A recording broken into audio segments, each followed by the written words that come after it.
segunda-feira, 1.000 dias de governo Bolsonaro. Márcio Rocha, boa tarde para você. Oi, Cris, boa tarde para você, boa tarde a todos e com direito à cerimônia de comemoração aqui no Palácio do Planalto para esse período de 1.000 dias que o presidente Jair Bolsonaro completou aí à frente do governo.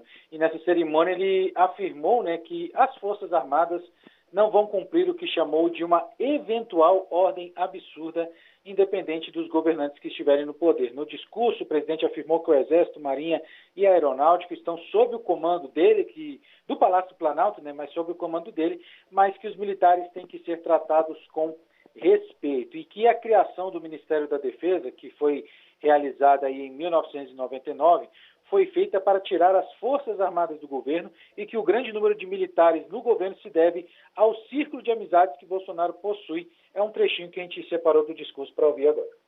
As Forças Armadas estão aqui. Ela está a meu comando? Sim, a meu comando. Se eu der uma ordem absurda, elas vão cumprir? Não. Nem a mim, nem ao governo nenhum. E as Forças Armadas têm que ser tratadas com respeito. Quando criaram a defesa em 99, não foi por uma necessidade militar. Foi por uma imposição política para tirar os militares desse prédio. Alguns criticam que eu botei militar demais, mais até proporcionalmente do que os governos de Castelo Branco, a Figueiredo. Sim, é verdade, é o meu ciclo de amizade. Nesse mesmo discurso, Cris, o Bolsonaro colocou em dúvida a eficácia das vacinas, já que a ministra Tereza Cristina e o filho do presidente Bolsonaro, Eduardo Bolsonaro, que é deputado federal, o Tereza Cristina tomou as 2 doses, mas Eduardo Bolsonaro tomou apenas uma dose da vacina e mesmo assim eles foram diagnosticados com a Covid-19 e voltou a defender o chamado tratamento precoce feito aí com medicamentos sem eficácia no combate à doença.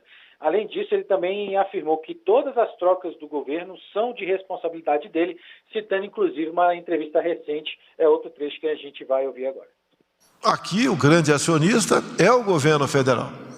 Mas temos normas, temos regras, tem lei da paridade e tantas outras coisas. Quando eu resolvi mudar o presidente da Petrobras, a mesma perdeu 200, dezenas de bilhões de reais.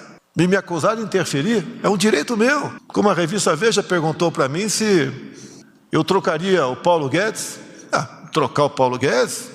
Se for para trocar, tem que trocar com alguém com uma política diferente da dele. Senão é trocar 6 por meia dúzia. Pois é, Cris, e Bolsonaro voltou a dizer que não tem casos de corrupção no governo, criticou gestões passadas dos ministérios, citando, por exemplo, o Ministério dos Transportes, que atualmente é o Ministério da Infraestrutura, que registrava irregularidades e escândalos quase que semanalmente. E o presidente também aproveitou para anunciar que ele assinou um decreto que revoga aí quase 900 atos normativos e que acaba com normas que perderam validade ou eficácia, porque, segundo ele, elas se tornaram obsoletas. Aliás, Márcio, segunda-feira, mas segunda-feira agitada aí em Brasília, porque tem votação no Congresso Nacional e uma série de vetos do presidente têm sido votados, analisados pelos congressistas hoje, né? Como que está esse trabalho, hein? Exatamente, não é muito comum a gente ter trabalho do Congresso numa segunda-feira, geralmente as votações se concentram de terça a quinta, mas foi convocada a sessão do Congresso Nacional para essa segunda-feira exatamente para analisar os vetos presidenciais, os vetos do presidente Bolsonaro, aí a projetos aprovados no Congresso Nacional. Nesse momento, a sessão está no intervalo, porque o que aconteceu?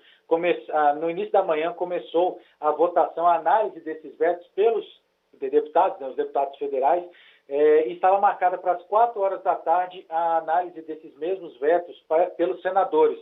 E mais tarde ainda existe a possibilidade de alguns desses vetos serem novamente analisados pelos deputados federais. Nesse momento, até este momento, devido a um acordo que foi feito com o Palácio do Planalto, os parlamentares mantiveram 7 vetos presidenciais e mais outros 7 foram derrubados. E nesses 7 que foram derrubados está aí o veto que autorizava os despejos durante a pandemia da Covid-19. Então, com isso, os parlamentares, os deputados, voltam com a proibição dessa medida. Entre os vetos que foram mantidos estão aí o veto à prorrogação do prazo de entrega do imposto de renda e a isenção do IPI em veículos para pessoas com deficiência. Nessa mesma sessão, os deputados analisam 3 projetos de lei que são de autoria do Palácio do Planalto. Um deles é o que abre espaço na Lei de Diretrizes Orçamentárias para a criação do Auxílio Brasil, que é o novo programa social do governo que vai substituir o Bolsa Família. E um outro também abre um crédito especial aí de 2 bilhões e 800 milhões de reais para 11 ministérios, inclusive no meio desse crédito todo, desses recursos todos, está também a possibilidade de reestruturação da Companhia Brasileira de Trens Urbanos, o que possibilita a privatização do metrô de Belo Horizonte. Como a sessão da Câmara já se encerrou, agora a gente fica na expectativa do início da sessão dos senadores. Estava marcado para as 4 horas da tarde, mas até alguns minutos atrás ainda não tinha começado. Então, só para ficar mais claro para o nosso ouvinte como é que está funcionando essa sessão do Congresso Nacional. Foi dividida em 3 partes. Na primeira votação, somente deputados. Depois, essa análise desses vetos passa para os senadores e depois volta para os deputados para encerrar, para eles, os deputados encerrarem a discussão. Então a gente fica aqui na expectativa do início da sessão do Senado. Bom trabalho, Márcio. Abração, tchau, tchau. Valeu. Vamos por partes aqui, então, analisar ponto a ponto. Ô, Cláudio, o que a gente pode falar nesses 1000 dias do Bolsonaro, hein? Olha, foram 1000 dias de tirar o fôlego, né? Porque, afinal de contas, foi uma coisa impressionante, né? Como o presidente da República fez um governo marcado pela polêmica, pelo combate, pelo embate, né? O tempo todo, pelo confronto, e isso de fato não ajudou nem a ele, nem ao país. E aí, no meio disso tudo, vem uma pandemia que foi de arrasar quarteirão, né? De fato, isso acabou afetando não apenas o desempenho do governo dele, mas também o desempenho de todos os governantes no Brasil e no mundo, né? No Brasil, esse problema que tivemos com a pandemia afetou os governos estaduais, os governos municipais e o governo federal, sem dúvida nenhuma, né? O país parou, todo mundo teve que redirecionar suas prioridades para o combate à doença, à pandemia, reequipar a estrutura pública de saúde, né, as unidades públicas de saúde. Tudo isso forçou os governantes, até pelo cobertor curto, a negligenciar outros setores de atividade que são essenciais e que devem merecer a prioridade dos governantes, né? Um dos setores que mais sofreram com esse redirecionamento de prioridades foi a educação, exatamente aquele setor que deveria merecer tanta prioridade. Mas a prioridade virou sobreviver à doença, né? Então qualquer coisa que pudesse significar exposição ao risco foi cancelado, foi adiado, etc. As escolas suspenderam, universidades, escolas de todos os níveis, né? Suspenderam as aulas e com isso houve um grande prejuízo para pelo menos uma geração inteira de brasileiros, né? Aqui no Brasil, nós batemos todos os recordes de paralisia da educação. Foram quase 500 dias sem aulas, né? Não tem nada parecido no mundo inteiro, né? O próprio ministro da Educação já disse isso.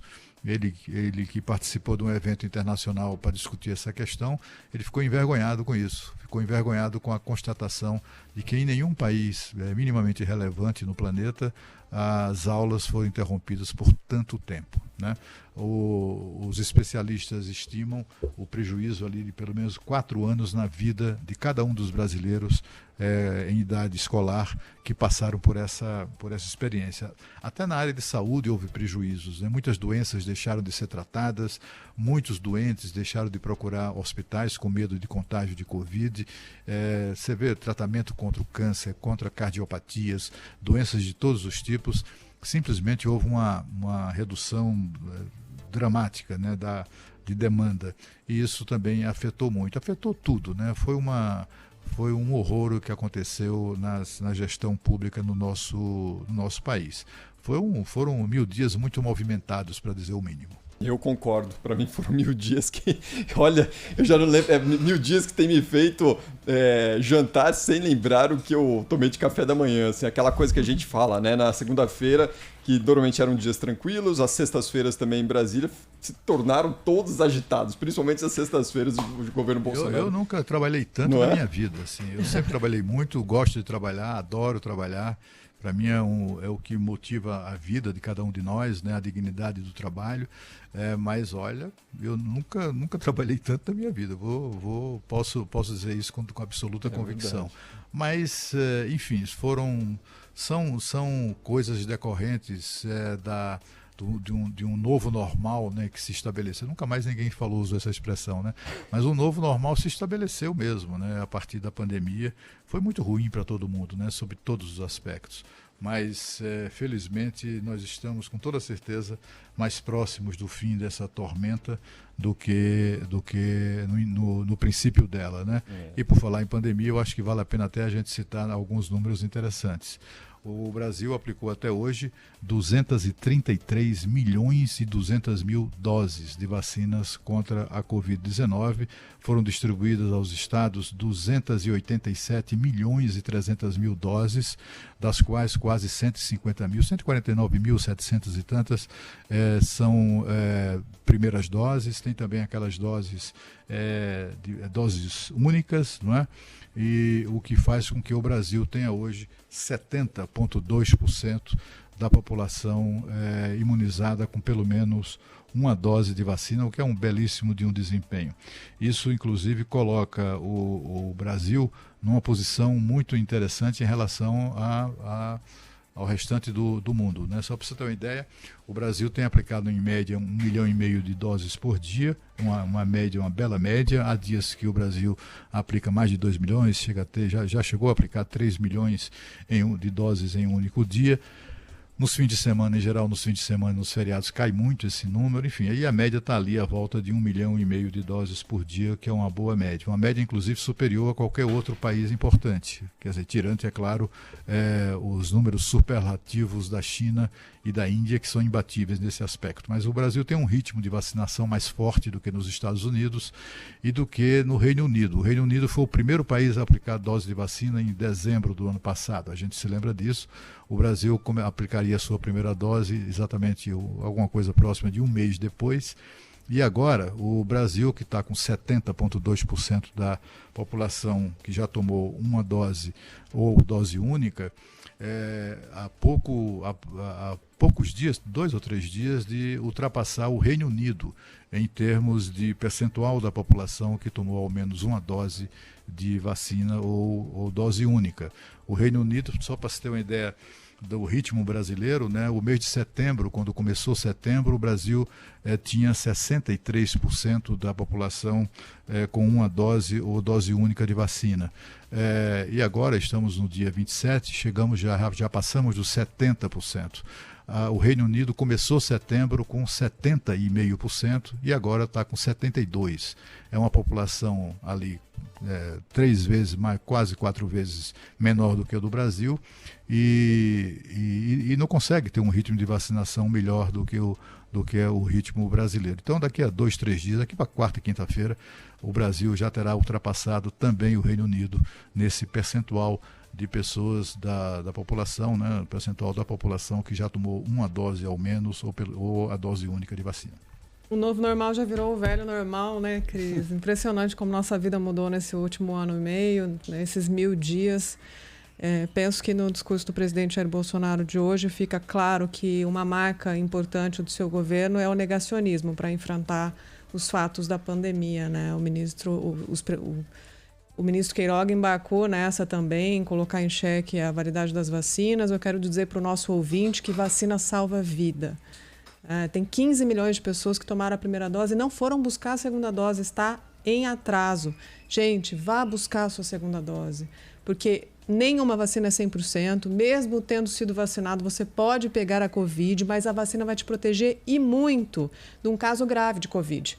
E vai evitar que você faleça, que você morra por conta da doença. Praticamente todos os vacinados ficam protegidos. É um percentual muito pequeno de pessoas que ainda com a segunda dose só entram em contato com a doença e evolui para caso grave e falece. A única coisa que a gente tem hoje é a vacina. O Brasil, a tirar esse exemplo, né, que a gente está dando para o mundo de vacinar com consistência, já desde junho, que a nossa média está acima de 1 milhão de doses por dia, e segue ininterruptamente uma campanha firme, consistente, as pessoas estão indo tomar a vacina e está funcionando com erros pontuais, mas a gente está dando exemplo para o mundo. Não dá para colocar em xeque a importância da vacina. Ela não vai evitar que você teste positivo para Covid. Vou repetir, você pode tomar as 2 doses e mesmo assim pegar a Covid, mas vai ser uma forma leve da doença. A vacina vai te proteger contra a forma grave e vai evitar a sua morte. Então, infelizmente, o presidente Jair Bolsonaro não aprendeu lições importantíssimas no enfrentamento à pandemia. Quando insiste em tratamento precoce, que já está comprovado que, infelizmente, não funciona, quando resiste ao uso de máscara e quando coloca em xeque a vacina. Infelizmente, o Brasil, na semana que vem, vai passar a marca, provavelmente, se a gente seguir no mesmo ritmo de cerca de 500 mortes por dia, a gente vai passar de 600 mil mortes. É o segundo pior número do mundo, a gente só fica depois dos Estados Unidos. E mesmo proporcionalmente, a gente ainda está entre os 20 piores cenários do mundo. A gestão da pandemia, para mim, é a pior marca do governo Jair Bolsonaro, inquestionável. Podia ter sido muito melhor. Ainda bem que a vacina chegou, ainda bem que o brasileiro entende a importância da vacina e deixa entrar por um ouvido e sair pelo outro quando o presidente fala esse tipo de coisa. Não tem que ter resistência com a vacina. O que está complicando a situação dos Estados Unidos hoje, e eles têm mais de 2 mil mortes por dia, é essa resistência à vacina, porque eles chegaram num teto de vacinação e agora parou de avançar. A gente não vai passar por isso porque o brasileiro sabe que a vacina salva a vida, Cris.